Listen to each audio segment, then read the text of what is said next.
10 p.m. I have visited him again, and found him sitting in a corner brooding. When I came in, he threw himself on his knees before me and implored me to let him have a cat, that his salvation depended upon it. I was firm, however, and told him that he could not have it, whereupon he went without a word and sat down, gnawing his fingers in the corner where I had found him. I shall see him in the morning early. 20 July. Visited Renfield very early, before the attendant went his rounds. Found him up and humming a tune. He was spreading out his sugar, which he had saved, in the window, and was manifestly beginning his fly-catching again, and beginning it cheerfully and with a good grace. I looked around for his birds, but not seeing them, asked him where they were. He replied, without turning around, that they had all flown away. There were a few feathers about the room, and on his pillow a drop of blood. I said nothing, but went and told the keeper to report to me if there were anything odd about him during the day.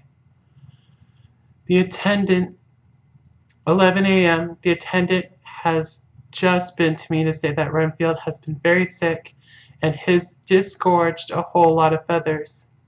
My belief is, doctor, he said, that he has eaten his birds, and that he just took and ate them raw. 11 p.m.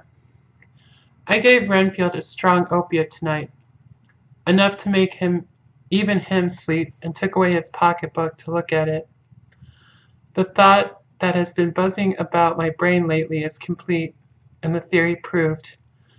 My homicidal maniac is of a peculiar kind. I shall have to invent a new classification for him and call him a zoophagous, life-eating maniac. What he desires is to absorb as many lives as he can, and he has laid himself out to achieve it in a cumulative way. He gave many flies to one spider and many spiders to one bird, and then wanted a cat to eat the many birds. What would have been his later steps? It would almost be worthwhile to complete the experiment. It might be done if there was only a sufficient cause.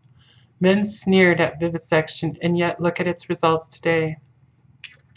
Why not advance science in its most difficult and vital aspect, the knowledge of the brain?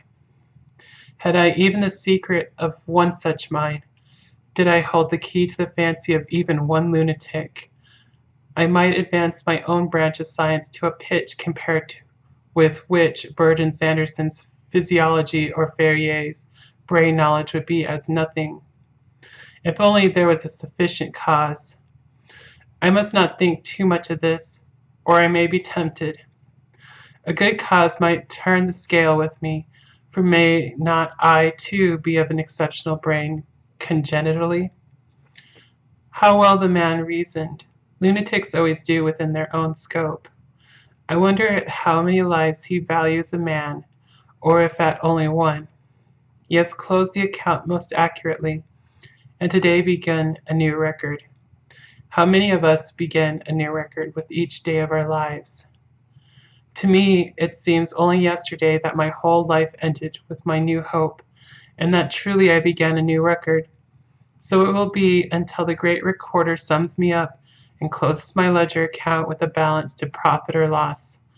Oh, Lucy, Lucy, I cannot be angry with you, nor can I be angry with my friend whose happiness is yours, but I must only wait on hopeless and work.